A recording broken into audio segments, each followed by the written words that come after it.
This is Rita for On the Ritter Entertainment Blog, coming to you with another edition of Movie Reviews and Observations number 119. Still watching movies off Tubi. First movie that I watched was called Two for Joy. It was really weird. It was about some mother who's struggling to take care of her kids, and the daughter seems to be having all the pressure, and then the little boy is getting in trouble. And so they're like, let's go somewhere like the seaside, random town, because it's like a British, Irish movie, whatever, and pretty much it is just them going out, and it's like, okay, we rented this house, some dude and his sister, and maybe his niece, or whatever the case is, living there. She's a bad influence on the boy again. Everyone's doing what they want to do. It was just boring and not that great in terms of being put together and really making that much sense. The director is also the person who wrote the movie, so it's like, I don't really know. It really doesn't do anything, because then the movie has a sad, tragic ending, and it's like, I don't get the reason why you made this movie. Then I watched the movie I Blame Society, about some girl who wrote a movie, and then her agent told her it wasn't good, so she goes, well, I need to see that people realize that I'm a great filmmaker, that I can make a movie about killing people, but it's really about proving that she could be a lead and she kills people. And the whole movie is about her trying to commit the perfect murder and how far she'll go to make this movie, screwing up her personal life, her dating life, all these different things. And and I'm just watching this movie, and I'm like, this is really horrible. It's badly written, acted, and put together. And I'm like, I don't really know anybody in the movie. And I'm like, it makes sense that Morgan Krantz, who is in one of the worst TV shows ever, In the Dark, is in such a horrible movie. This is one of the worst movies I ever watched. I was just like, I don't get the point of this movie. So, that was a bad one. Then I watched The Ballot of Billy Mcrae, which was basically some dude. He lived in Canada, and business didn't go so well, so he's broke. So he's back home with his parents. They get him a job in construction, and he works for this rich Irish dude, because it's in Irish or Scotland, the movie, and they said the movie is originally called The Red Mist, so I don't understand why they changed it. But basically, the dude is a little cocky, and he's like, I'm smarter than everyone else. It's beneath me to be working in construction, because when I was running my own company. So he just pays his dues for a bit, notices that the boss's daughter is good looking, gets involved with her, which then gets him to getting closer to the guy, Billy Mcrae, where it's realize he's a little shady, and he works for him doing shady things, that his father used to work for him. And the whole movie is him trying to progress even further in life, but then dealing with all the stuff from the woman, the daughter, and he realizes that the daughter's kind of crazy, and things just go south in the movie. And it's just okay, the movie ends. The way the movie ends is just the ending was so kind of abrupt. Didn't really like it, so the only good thing about these movies is they're very short. Then I watched the movie Bad Impulse, and I thought it was pretty good. I just think it was one of the best movies or one of the worst movies. But again, when you're watching these movies and they're pretty short, it's not the worst. So, Paul Sorvino, he's this Italian dude that you've seen him in so many other things. People know him from Goodfellas. He was in, Harry Kissinger and a few other movies. And you're just this guy, and he was in a lot of things that you've seen before. And you're just I know that guy. So he's an interesting guy who comes and he's from Law and Order. So he comes to this family's door and asks them how their home security is. And the guy goes, it's fine. But I'll talk to you. And he was nice to talk to him. And then the movie just completely goes to the point where the main guy,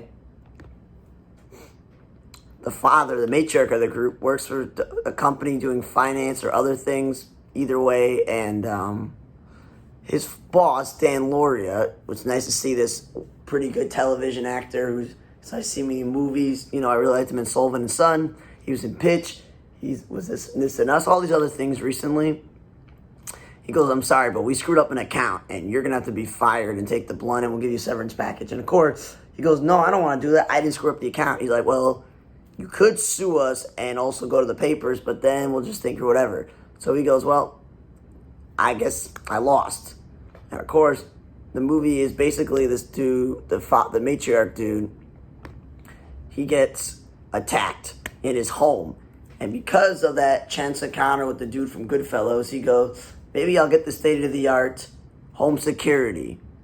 And it's like super, super state-of-the-art, like it's attached to like their body and stuff. So it's interesting. And this security system slowly destroys the family from within, even though that's what it's protect. You know, behaviors different, murders, all these different things they could possibly do. And then, you know, the family tries to survive. This is why they consider it a horror and a thriller in a bit, because it's like altering this thing in life makes you realize what you may want to get better security, makes consequences. There's a really good twist in the movie.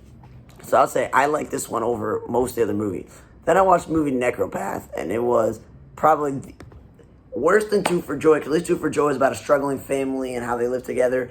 Blame Society woman making a movie about perfect murder. Billy Mcrae was sort of like a redemption love story, if you could say so. This is one of the worst things I've ever seen. It's some like drug addict dude kills people for money and drugs, and then there's an invasion that happens that is like a zombie invasion that's also happening. So while he's doing that, this is what's going on, and you're just like, okay, so there's really like no dialogue. There's no really story or plot or anything going on. It's just a bunch of times he's killing people, blood and gore everywhere. Let's just throw zombies in there because that's really cool. It was directed and written by some guy named Joshua Reel. I don't get it. Dude, there was no path in this movie. It was just some drug addict dude just killing people and then a zombie apocalypse. It is probably one of the worst movies I've ever seen. Then I watched the movie Warmed Over Krautrock. And, you know, very short movie. I thought it could have been a little longer. And it kind of abruptly ended. I don't know what Mark Tompkins, writer, was thinking. But it was some middle-aged, British guy running a record company after, and he loves rock and roll and punk rock and all these things. And he has these three people that work for him, like a dude with long hair who's a confident musician, and he's struggling with life as a musician. Then another dude's like socially awkward. He works there, and he just has an obsession over collecting music and nothing else. And the girl works there, and she's an artist or like in the industry of television, so she's living there, and it's basically them in the store just debating about music, how it sucks, what their favorite things are. It was an interesting, like, clever, dramedy where, like, it was nice. It was relatable. The conversations were nice. You could see yourself in that movie. The acting wasn't bad. The writing wasn't bad. It was just abruptly ending, very short, somewhat a little awkward a bit at the same time. But I was like, you know what? I liked it. It shows how, like, you have independent, music stores and how everything is now over online, like with bookstores and other things. So it was an interesting look into, like, a small-time film. Jim Tavare was probably the only biggest actor in that movie. And the last movie I watched was called The Blackout.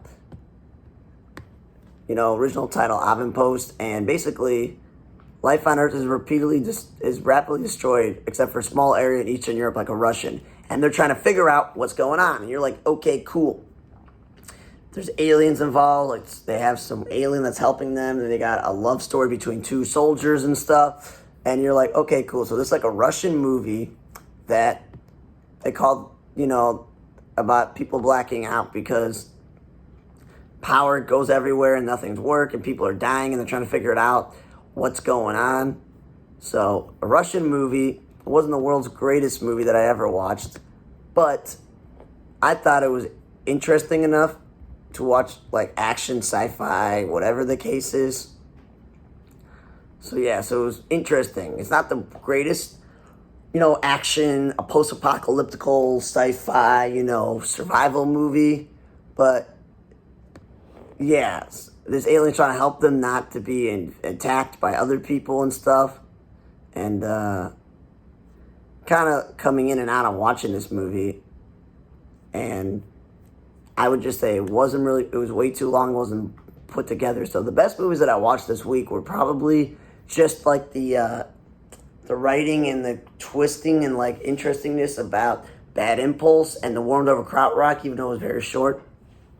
Probably the two best I would suggest. Two for Joy, I Blame Society, The Ballot, Billy Mcrae, and this Blackout movie. This movie just watch on streaming. Put on the background. It's just the Blackout was too long, and Necropath, I would say never watch that movie ever in your life. Okay, thanks for listening to another edition of Movie Reviews Observation number 119. From the Entertainment Blog, I'm Radar. See you guys next time.